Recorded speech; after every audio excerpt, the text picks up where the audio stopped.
One take, one shot. This is the Smackdown review where I do it immediately following the episode of Smackdown so you get my raw, visceral feelings, my gut reaction. I can't go to bed, wake up, and be like, you know what? Maybe that wasn't so bad. Nope, you got to hear it right now what I think. I can't steal. I mean, repurpose. We YouTubers, we never steal. We just repurpose. Repurpose any ideas from any other YouTubers. Nope, they'll have to repurpose my ideas. So, Raw, Smackdown. Nope, not Raw. Smackdown. Was it a good episode? I'll say this. This was definitely a Smackdown that I don't think I'll go back and watch, but I don't think, I don't hate myself for watching it. It was good enough. I think this was a Smackdown that you could watch in the background, like maybe tomorrow morning. If you didn't watch it, you have to you have to clean the house. You could definitely leave this Smackdown on in the background, and it would be fine to listen to. So, what about this Smackdown? Cody Rhodes, he defended his title. That was kind of cool. It was an impromptu match. He defended this championship right here against Bronson Reed. Yes, and if you want to win this championship right here, all you got to do is comment below, subscribe to the channel, hit that bell, ding, ding, ding, notification, and you can win said belt right here. It is not a toy, it's a replica. Let me put it down. I'm still here. Don't worry. No cuts, no edits. Yeah, he defended against Bronson Reed in the main event. Paul Heyman goaded him. How do you do it? Go, bah, bah. He goaded him into a match. I don't know why I make random animal noises sometimes. Ribbit, ribbit, ribbit. What is a rabbit? How does a rabbit sound? I don't know. Anyways, let's continue forward. God, see, sometimes I really do wish I could edit stuff out because I'll go on these tangents and stop going on tangents. Chop. Let's just go on to the Smackdown review. It starts off. I have ADHD, by the way. Ooh, key squirrels. It starts off with Rhea Ripley and Io Sky. They come out to the ring together, and it's like, okay, whatever, cool. And then we get Alexa Bliss and Charlotte Flair. They come out to the ring together. I'm like, ooh, I don't know. Okay, maybe friendship of convenience here. But then we have Alexa. She hugs Rhea. Charlotte hugs Io. There's a bunch of hugs. And I'm like, oh no, please, Charlotte, don't hug Rhea Ripley. Those two have a history. They don't just have a history, they have histories. They've fought in multiple WrestleManias, lots of bad blood.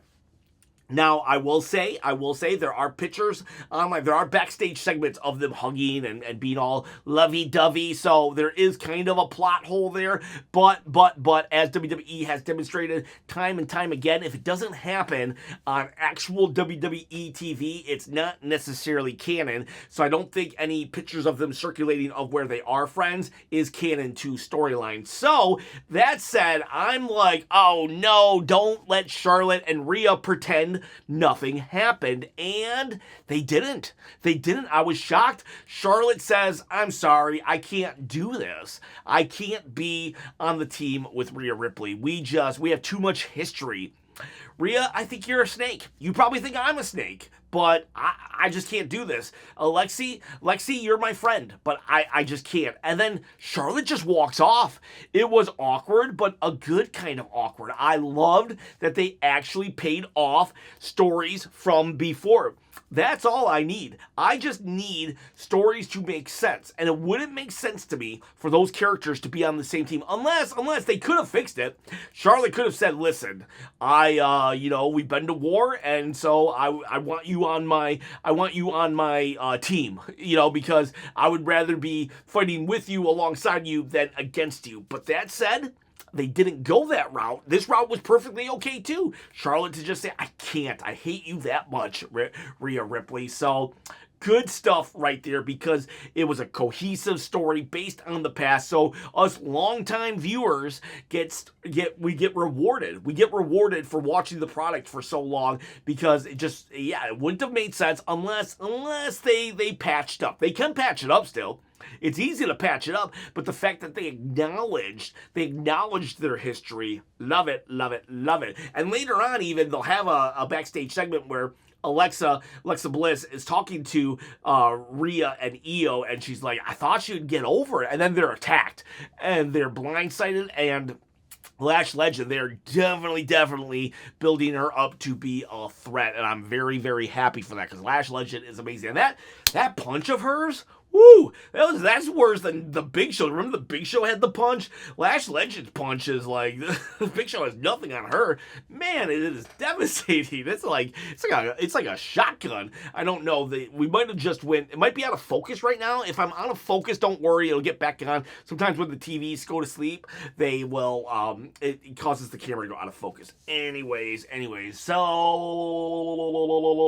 then we have our first opening matchup in the John Cena. One more thing. So I think what they should have just done was, we could have had Rhea and Io. They could have just drove off, and Alexa could have been like, bye. And then Alexa got beat up like 4-on-1. That could have brought Charlotte back into the mix on Monday Night Raw. But whatever. We'll see where we're at. We then go to the first opening matchup. Jey Uso, he started his yeets at 7:13, and we went to a commercial break, and when we got back, it was like 7 minutes later, and he just got done yeeting. But we didn't see most of it. Most of it was on, like, just for the audience. He goes like this, but then the Miz, awesome, he comes out the Miz. I actually like this match, and Jey Uso actually got some really good counters in. I usually don't see Jey Uso doing all these counter moves, so that was cool. And then Jey Uso just wins. I think that sucked, though. Not that I was like, for sure, sorry about that. I for sure knew that Jey was going to win here. Like, I very much knew. I kind of wanted The Miz to advance a little further because, The Miz and John Cena, they do have a history.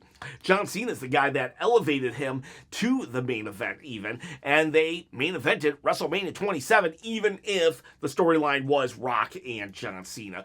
But that said, I knew they were just going to let Jey Uso win, but man, I don't know. It just seems like they should let Carmelo Hayes interfere. Why not just let Carmelo Hayes interfere? Because that would then allow Miz to have an excuse to lose, and it could further that feud. Carmelo could have just came out, sat down in a chair, and watched the match. At some point, Miz could have just picked up Jey, threw him into Carmelo Hayes, and when the match is continuing, maybe Miz is on the top rope, and Melo just pushes him. Boom, 1, 2, 3, Jey Uso wins. They further that feud, and then Miz, in his mind, could be like, you cost me the final match against John Cena, because I obviously would have won that entire tournament. It's you, Melo. Like, I don't understand why we didn't do that. Melo was already there even. It's not like he wasn't present. And they are literally in a feud. Melo literally says later on in his interview that he is like, Miz, you might have won a battle, but not the war. And so, like, why not protect the Miz? Why not protect the Miz just a little bit and further a feud? And Jey would have won. Nothing really would have changed except for it would have gave the Miz and Melo something to really latch on to as their feud ramps up. But they did not do that. But I was okay with Jey winning. Respect was the first time respect was mentioned today was 7:33. That was by Ilya Dragunov. He says that he only wants wrestlers that he respects, and he won't give a match to Tommaso Ciampa because he doesn't respect him, I guess, or he feels that Tommaso Ciampa takes shortcuts or whatever. He's not a warrior, which is weird. It's weird. Like, I expect a heel champion to duck any people, but I don't expect a face champion who issues an open challenge to duck people. That is, I get what they're trying to do, and I guess, like, we can see it through, but right now it's not landing for me. Right now it seems weird that Ilya is ducking Tommaso Ciampa. Ilya will then go and fight Axiom, and my God, they said that Axiom has been on the roster since 2019, 6 years in developmental. 6 years in developmental? That's like, what? Like, we gotta call these NXT people up sooner. Like, what is going on here? Like, how long does it take to become a mid-card guy in WWE? 6 years? Is that what we're talking about? Well, Obafemi, I guess, will never be champion at this rate. Like, geez. All right. Anyways, they have a match. Good match. You know, you're always going to get a decent match with Ilya Dragunov. I think the fans still haven't really connected with him because it was silent for most of the match. But I will say that eventually they did start the chant, "This is awesome," which, though, is not that hard in this day and age. The fans want to cheer. The fans want to cheer. Like, literally, if I were to bring out a bag full of paper clips and just started chant, if I literally was just like, paper clip, everybody would just start chanting paper clip. The fans want to chant something. And that's, so I don't know how good the match was or not. I mean, it was a good match. It was a good match, but like I said, the fans are going to be the fans in this day and age. They're just going to chant. During commercial break, Tommaso Ciampa did attack Axiom after the match. Did I say that Ilya won? Ilya won, by the way. He did a cool flying headbutt, too. We have Heyman and Bronson Reed. They have arrived, and Nick Aldis is like, security, get out of here. And Paul's like, hey, man, WarGames, I got a contract. Anybody from Smackdown, excuse me, don't know if you heard that. That was a burp that I try to keep inside. Can't cut it out, though. So I probably shouldn't have even drawn attention to it because you probably didn't even hear it. So, all right, just keep talking, Chop.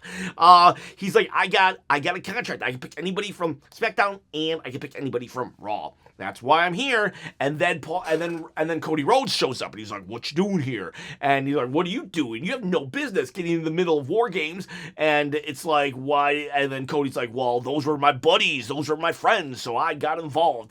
And then we get ourselves a match. Basically, Paul Heyman kind of talks Cody into a match and for the title. So now suddenly we have a title match on SmackDown, which I did like, but again, it just ends with them staring at each other. We go to commercial, and then poof, we went to the next segment. Why not just have a brawl backstage? Why not just, okay, let's have a match, and then Bronson Reed socks him. And then they fight, security breaks them up, and then we have our match later. But no, it's like, all right, let's fight. And then walk away. Lame sauce. Okay. But they do book it. Then we have R-Truth. R-Truth hands Nick Aldis his balls to go in the tumbler with other men's balls for the John Cena tournament. And Nick is like, oh, you're already in the tumbler. So he gives R-Truth's balls to Chelsea Green. And Chelsea Green comes in and she's like, Nick, why did you cancel my my ceremony? I wanted a ceremony. I'm getting dressed right now. But I'll tell you what. Give me fireworks next week, and we're fine. I don't care. And Nick was like, fine, whatever. You get fireworks. And I like that. I remember when Chelsea Green, again, this is just storytelling. This consistent little details. The devil is in the details. Details is so crucial to good storytelling. The small details add up to big details and consistency. A long time ago, when Chelsea won her first title reign for her first term in office as the U.S. champion, she won it on Saturday's main event, and then it was like 2 or 3 weeks later that we got her actual inauguration. And it's like, what, Chelsea is such an egomaniac, she would want it immediately. And so it was weird that it didn't happen. But this time round, they gave us a reason why it didn't happen, because now Chelsea is just like, for one, Nick didn't have enough time, but Chelsea was okay with it because she wasn't going to get fireworks, but now she is going to get fireworks. And I think they could have played up a little. Chelsea should have been comparing herself a little more to John Cena, saying, well, John Cena got fireworks when he won the Intercontinental Championship, and I'm just as big, if not bigger, than John Cena, and I should get even more fireworks. They could have played that up just a little more, her delusional self, but whatever the case may be, that was great, that was brilliant, that they explained why Chelsea didn't care if she didn't get her ceremony this week, and now it's happening next week. Loved it. Sami Zayn comes out at the 9 o'clock hour. He has respect. So Sami says he has respect now. He's out there. He's firing up. I don't know. I don't think we needed a fired up Sami Zayn promo. If Sami Zayn fires up all the time, then it's going to lose some of its meaning. And I don't think he needed to fire up today. So Sami Zayn comes out, right?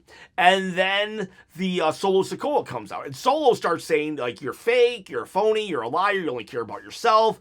He gets up there. All the MFTs get up there. So it's 5 guys staring down Sami. And he's like, the moment you're medically cleared, I'm going to beat you up, says Solo. And then Sami's like, well, I'm medically cleared right now. Beat me up right now. Let's go.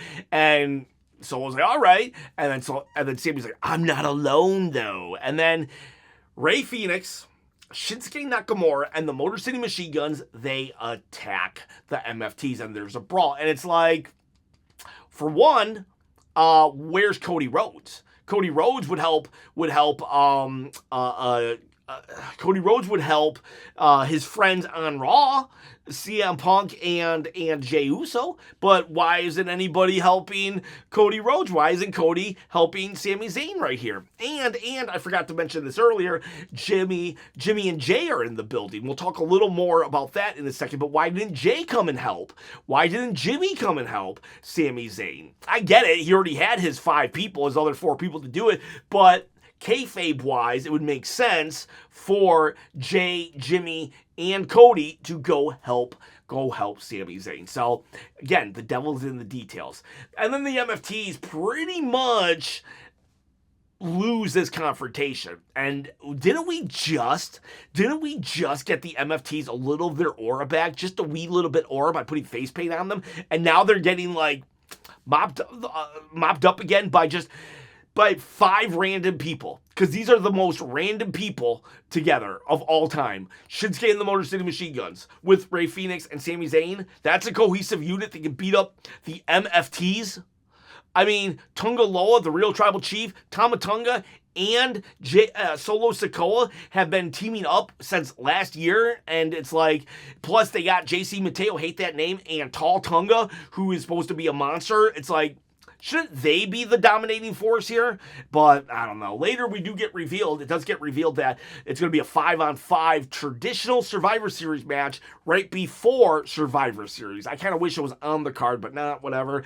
And then there was a tease also with the Wyatts. The Wyatts, Uncle Howdy was in the background when Solo Sikoa was given that news by Nick Aldis. And it's like, why didn't we just do the Wyatts versus the MFTs at Survivor Series? That's okay. Like, I don't know what's going on there. There's a little, like, doesn't really fully make sense here, but whatever.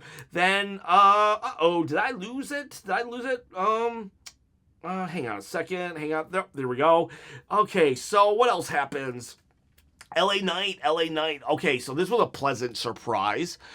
First. So earlier we have Cody Rhodes. Cody Rhodes is there, right? And then Jey Uso comes up to him. He's like, dog, I got you. I got your back. Don't worry. Just in case you get attacked later, I got you. And then Jimmy shows up. Jimmy just walks into frame and says, I got you too. CM Punk called me and I'm on WarGames. So that's how we're adding people on WarGames. Off camera, CM Punk is just calling people. Like, so why don't we have a 5th person then? Like, CM Punk could be calling the 5th person right now. For all we know, as I film this, CM Punk is just calling the 5th person on WarGames. There is no build whatsoever to this WarGames, and it sucks. I loved that Triple H has pulled back on Hell in the Cell, and it's meaningful now. And so why are we watering down WarGames? Make it meaningful. Only do WarGames when it makes sense. This, I don't like it. He just calls him, hey, Jimmy, want to be on WarGames? That's how important Jimmy is. He just gets a phone call off camera. Oh, you're just nitpicking, Chop. No, I mean, am I, or... Like I said earlier, I loved that they did a callback and made the Rhea Charlotte Flair's feuds in the past important because it was so important that Charlotte couldn't even be on the same team with her. But now Jimmy's inclusion is a phone call by CM Punk. All right, okay, whatever. And Cody, you're definitely not QB1. You're not even like this is CM Punk's WarGames. So in reality, CM Punk is now QB1 of your WWE, but going by your logic. So we got respect also at 8:33. Why do we have respect at 8:33? I don't know. Oh no, we didn't have respect at 8:33. The Jade Cargill B-Fab match started and was a squash match. I timed it because I was afraid they were gonna let that be. That I was afraid they were going to let that be like a long match. It was like only a minute or two. I think Jade, they need to give Jade some more power moves from like a bicycle kick, a kick to the face, like a clothesline from hell. I think she should do like 5 power bombs. It should be like really intense, fast paced, like just knock him down, beat you up type of moves. Meacham came out to help EFAB after, and Jade pushed her out of the way. Jade's character is better, and people are starting to cheer her now, which I knew they would. Jade's just such a natural heel. They're like, one more time. So, and I kind of wish they would make that scar more prominent. I really think they should focus on that scar, and so when she does turn face again, they can just get rid of the scar. It's like the scar is her heel side, but whatever. So, Aleister Black, playing the part of Karrion Kross, he did a promo about how he had made Damian Priest like back down from his morals. I'm not sure what morals he's talking about, but Aleister Black definitely seems like he's in the that he's moving up the card. He's in the right direction at least. Him and Zelina Vega, hopefully Cody and Aleister Black can have a program. I would enjoy that. The respect. Mello, they announced who's going to be fighting.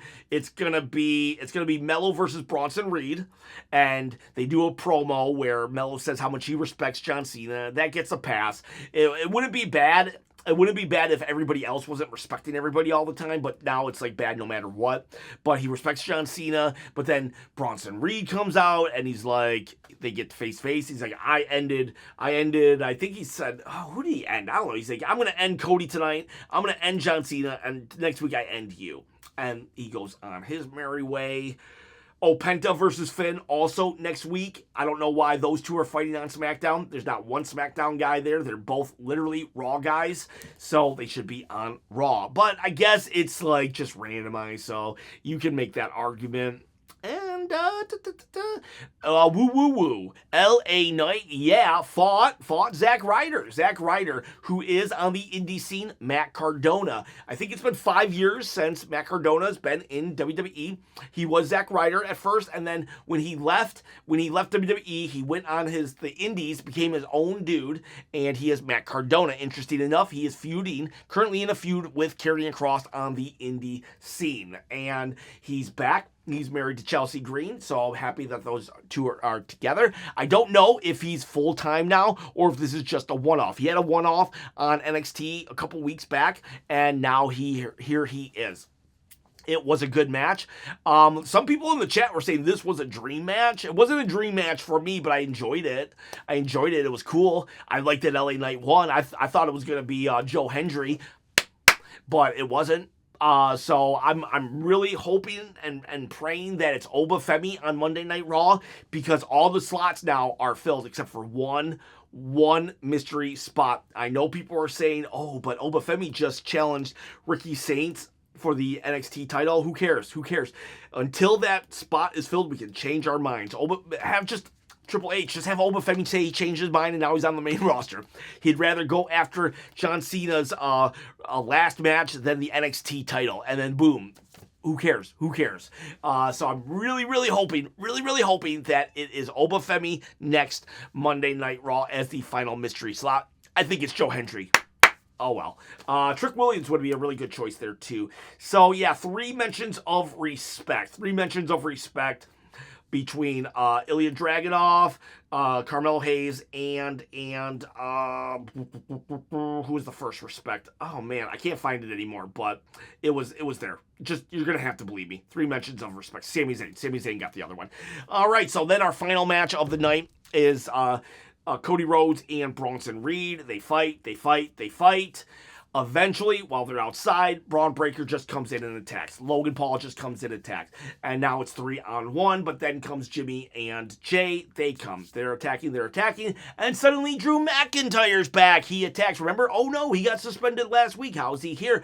Don't forget that contract. Nick Aldis is like, get out of here. But Paul Heyman's like, anybody from Smackdown. So here he is. He was supposed to go and film a new Highlander movie, but I heard that they have delayed things. But I also heard that Drew McIntyre was always supposed to be really part of WarGames, that the filming was not going to cause any interference. But now Drew is back, and they are standing on top. Logan Paul has confirmed on YouTube that he is a member of the Vision. I don't mind him being a member of the Vision, but I do mind Braun Breaker taking a back seat to Logan Paul. I think Braun Breaker should now be the focus, the lead, the head honcho. Yeah, now Drew is here. Drew has some relations with Logan Paul because of their history at SummerSlam. So I don't know. We now have 4 guys. We have Drew, Logan Paul, and the Brawns. I'm thinking it's Brock Lesnar. I think that's Brock Lesnar, and then probably that means John Cena or Roman Reigns. Roman Reigns said he wouldn't see the Usos until Christmas, so I'm thinking John Cena in WarGames, and yeah, that was cool. That was cool. Drew McIntyre getting added into the mix. He'd make a good person for WarGames. Hopefully he doesn't get rolled up. Oh man, my eyes would bleed if he gets rolled up in WarGames, but who knows? So yeah, I'm going to give this SmackDown, it was fine. 1, 2, 3, 4, 5, 6. I'm going to give it a high 6. I bet I'll wake up in the morning and want a 7, but I'm going to give it a high 6 out of 10 chops. I yawned 7 times. And yeah, that's it for your SmackDown. Did I say Raw? It's SmackDown. SmackDown, one take, one shot review. There you go. Go leave a hot take, and feel free to make it like anything. It doesn't even have to be about SmackDown. Go to the community tab, leave a hot take, and yeah, see you tomorrow for that video. Boys, girls, have yourselves a great day.